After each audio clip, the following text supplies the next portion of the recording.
Ok. Bonjour, bienvenue sur cette nouvelle vidéo d'Excalibur Montpellier. Pour le mois de juin, toute l'équipe va vous présenter ses pépites. Donc voilà, des jeux qui nous ont marqués, dont on a vraiment envie de vous parler. Alors moi je vais commencer par Break the Cube, du coup qui reprend la gamme du jeu Break the Code. Alors dans Break the Cube, vous pouvez y jouer de 2 jusqu'à 4 joueurs, ça sera à partir de 10 ans, pour des parties assez rapides de 15 minutes. Et c'est un jeu de Ryohei Karahashi, donc un jeu de Yellow. Alors, Break the Code, ça va être un jeu de logique. Chaque personne va, derrière son paravent, donc caché de tout le monde, faire une petite construction avec 3 formes en bois. Le rôle des autres joueurs va être de poser des questions pour réussir à refaire cette forme de leur côté. Alors, comment vont-ils fonctionner pour pouvoir reproduire la forme? Ils vont poser des questions. La première question, eh bien tout simplement, ça va être par rapport au placement, donc par rapport au numéro. En dessous de la petite plaquette, vous avez 9 emplacements. Donc là, par exemple, si vous demandez, eh bien, sur le numéro 8, quelle couleur voit-on? Vous regardez sur le dessus de la forme, eh bien, on voit du vert.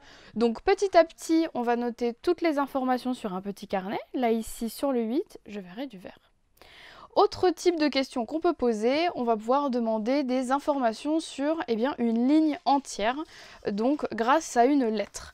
Alors là, cette fois-ci, ça ne va pas être une vue de haut, ça va être une vue de face. Tout simplement, si je pose la question en G, eh bien en premier, vous voyez du bois, et en deuxième, vous voyez du orange.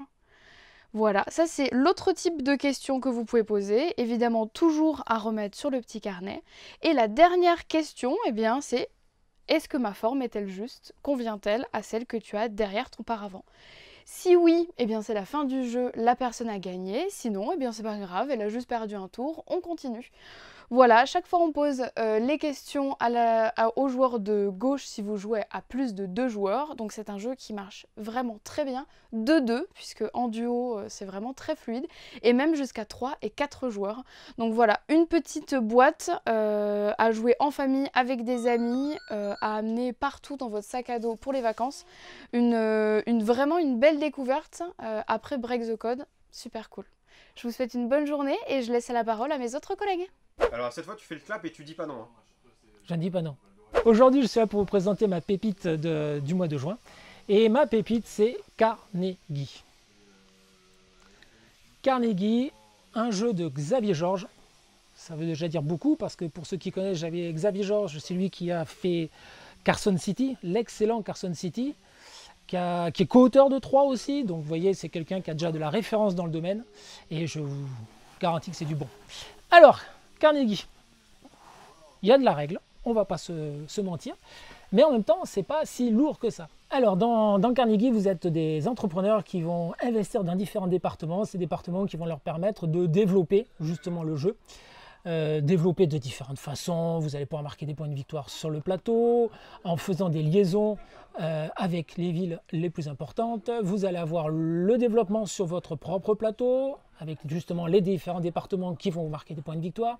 Ces petites languettes qui sont là, qui sont très sympas parce que plus vous allez les tirer, plus vous allez marquer de points de victoire, mais elles vous permettent aussi d'avoir des ressources pendant toute la partie, donc ça c'est super important. Et sans oublier le fin mot du jeu, c'est-à-dire que Carnegie était quelqu'un qui a énormément donné de sa personne et de son argent en investissant, et il va falloir faire des dons pour développer son pays. Voilà, c'est très simple Carnegie dans la mécanique, par contre c'est très riche parce que vous avez une interaction totale entre les joueurs.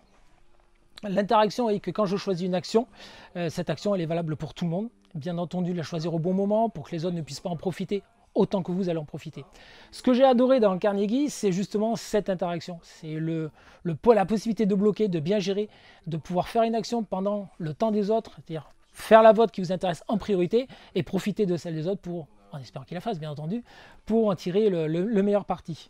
Voilà, Carnegie à conseiller, à jouer, joueur quand même habitué à jouer, il ne faut pas se cacher, il y a de la règle, mais après c'est extrêmement fluide.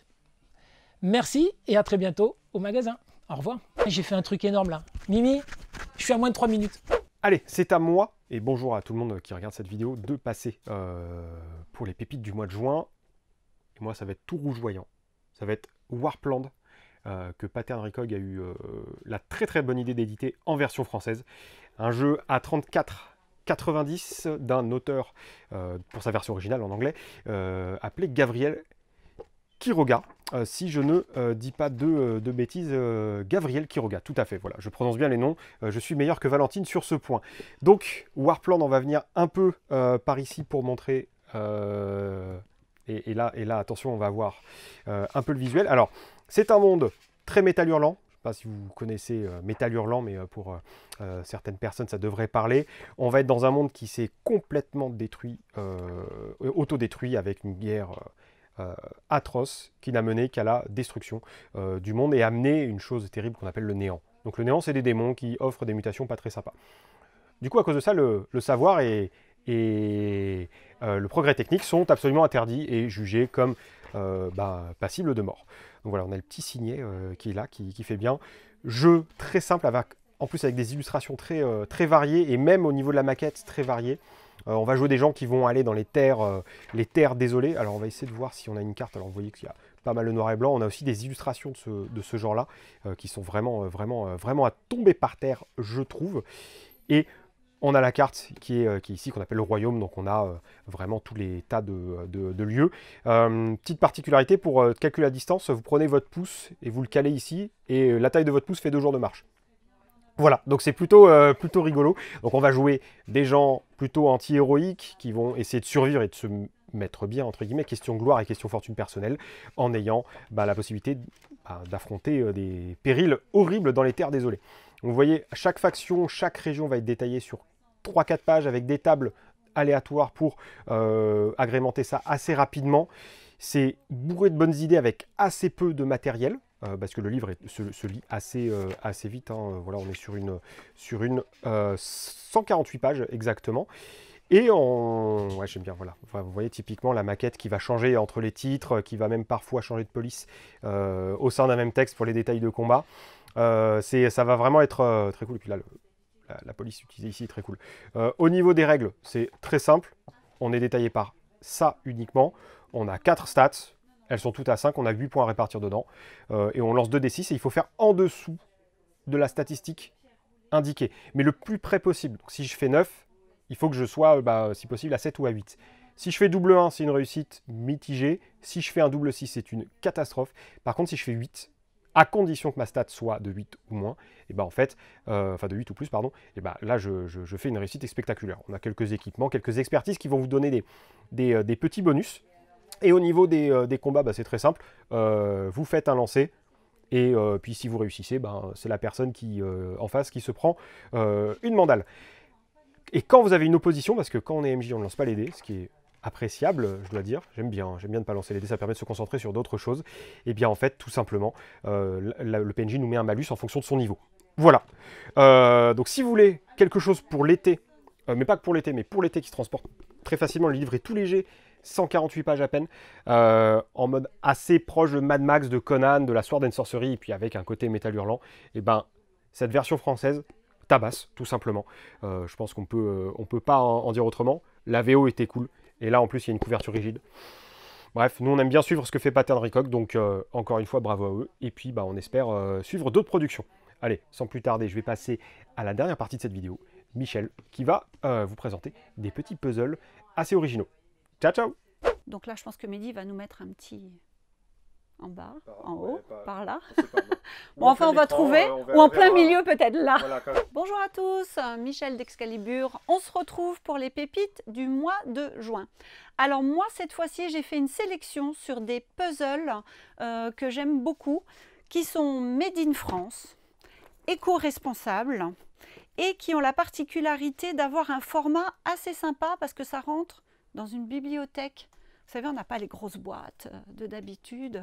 C'est cool, on le glisse comme ça. Là, regardez, c'est tout fin.